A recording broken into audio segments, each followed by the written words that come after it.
पहले पति फिर सास का कत्ल, पड़ोसी राज्य में मिले लाश के टुकड़े। एक महिला का ऐसा खूनी खेल जिसे सुनकर, जिसे देखकर आपके होश उड़ जाएंगे। जिस व्यक्ति का, जिस शख्स का जुर्म की दुनिया से कोई नाता ही ना हो। एक ऐसा शख्स जिसे शायद इस बात का अंदाजा भी ना हो कि कत्ल को अंजाम कैसे देना है और लाश को छुपाना कैसे है। वो व्यक्ति जब कत्ल करता है, वो व्यक्ति जब हत्याकांड को अंजाम देता है, तो इस तरीके से जिसे देखकर आपके और पुलिस के होश उड़ जाएं। अब आज के माध्यम से आपको आज एक ऐसे खूनी खेल के बारे में बताएंगे जिसे देखकर और सुनकर आप हैरान और परेशान हो जाएंगे कि आखिर किसी व्यक्ति के अंदर, किसी महिला के अंदर ऐसा खूनी खेल करने का ख्याल भी कैसे आता है, जिसने अपनी ही पति, अपनी ही सास की हत्या कर दी और उसके बाद उसकी लाश के टुकड़े पड़ोसी राज्य में दफना दिए। कई ऐसे मुजरिम होते हैं, कई ऐसे अपराधी होते हैं, कई ऐसे सीरियल किलर होते हैं जो अपराध को अंजाम देते हैं और उसके बाद पुलिस की आंखों में धूल झोंकने का प्रयास करते हैं और काफी दिनों तक पुलिस से बचे भी रहते हैं। लेकिन आप सोच कर देखिए कि क्या कोई आम इंसान, कोई आम महिला जिसका जुर्म की दुनिया से दूर दूर तक कोई नाता ना हो, वो एक कत्ल को अंजाम देती है और उसके बाद पुलिस की आंखों में इस तरीके से धूल झोंकती है कि पुलिस महीनों तक उसकी जांच में जुटी रहती है। जी हाँ, बिल्कुल सही सुन रहे हैं आप। आज के वीडियो में एक ऐसी ही कहानी के ऊपर विस्तार से चर्चा करेंगे, तो वीडियो में बिल्कुल अंत तक बने रहिएगा। नमस्कार दोस्तों, मैं अभय मिश्रा, आप देख रहे हैं आवाज। 29 अगस्त साल 2022, स्थान गुवाहाटी। एक महिला नूनमाटी पुलिस थाने पहुंचती है और अपने पति और अपने सास की गुमशुदगी की रिपोर्ट दर्ज करवाती है और कहती है कि उसके पति और उसकी सास पिछले कुछ दिनों से गायब हैं और उसने उन्हें ढूंढने का प्रयास किया, लेकिन वो कहीं पर मिल नहीं रहे हैं। और इतना कहने के बाद वो महिला रोने लगती है। पुलिस ने त्वरित कार्यवाही करने का भरोसा दिया और कहा कि हम उन्हें जल्द से जल्द ढूंढ लेंगे, और ढूंढने का प्रयास भी करती है। पुलिस नंबर सर्विलांस पे लगवाती है और उन्हें ट्रैक करने का प्रयास करती है। आसपास के जिलों में सूचना दी जाती है, लेकिन कोई सुराग नहीं लग पाता है। पुलिस अपनी जांच कर रही थी और उधर वो महिला कुछ अलग प्लानिंग कर रही थी। दरअसल इस मामले की शुरुआत ही उस महिला से हुई थी। इस वीडियो के आखिर तक आपको पता चल जाएगा कि आखिर कौन था इस पूरे हत्याकांड के पीछे। 2022 से पुलिस ने तलाश जारी की और धीरे धीरे नवंबर का महीना आ जाता है और नवंबर के महीने में एक दूसरी शिकायत दर्ज होती है सेम उन्हीं 2 पर्सन्स के लिए।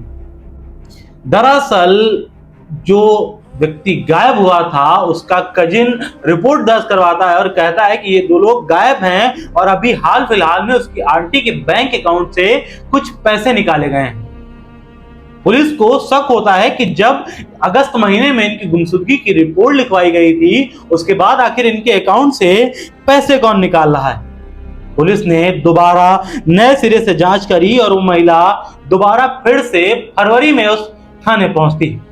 यानी कि इस केस में जो गैपिंग आ रही थी, हर बार 2 से 3 महीने की गैपिंग के बाद कोई ना कोई थाने पहुंचता था और जैसे कोई इशारा कर रहा हो कि हम इस केस को दबा रहे हैं, अगर ढूंढ पाओ तो ढूंढ लो।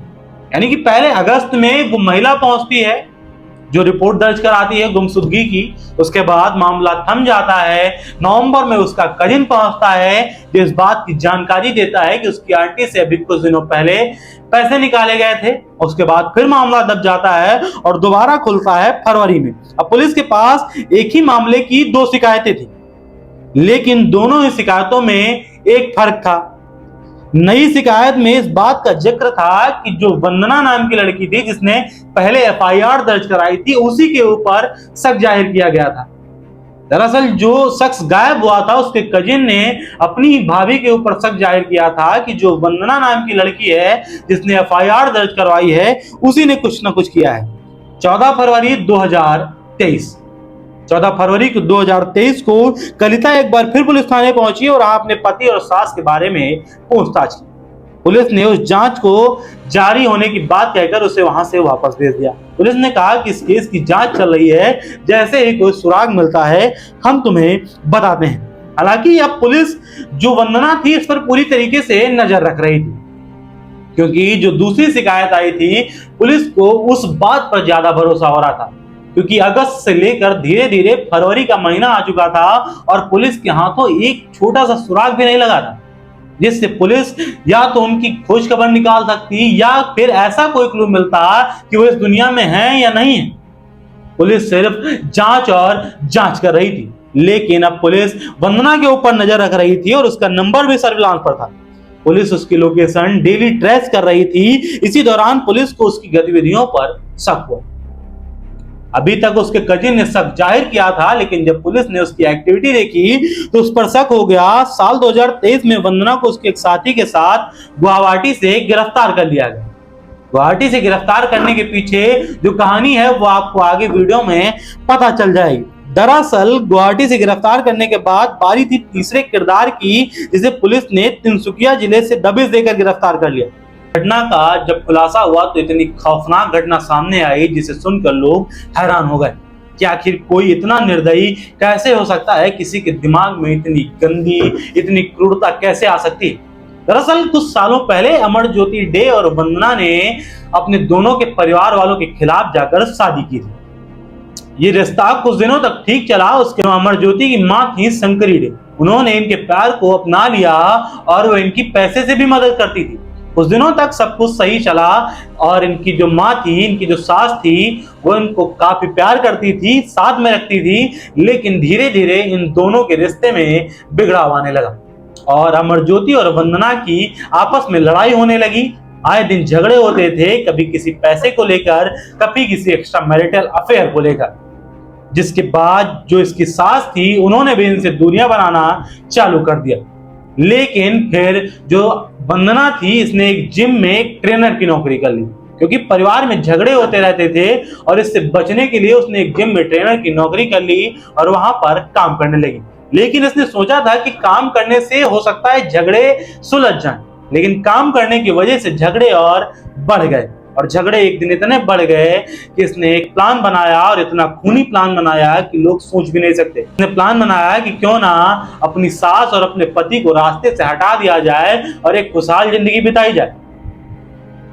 और इसने किया भी कुछ ऐसे, लेकिन इसको ये पता था कि ये अकेले संभव नहीं है। इसने अपने दो दोस्तों को फोन किया और उन्हें अपने घर पे बुलाया। उसके बाद इसने अपनी सास शंकरी डे के ऊपर तकिए से हमला कर दिया और उनके सर को, उनके गले को दबा दिया और वहीं पर उनकी मौत हो गई।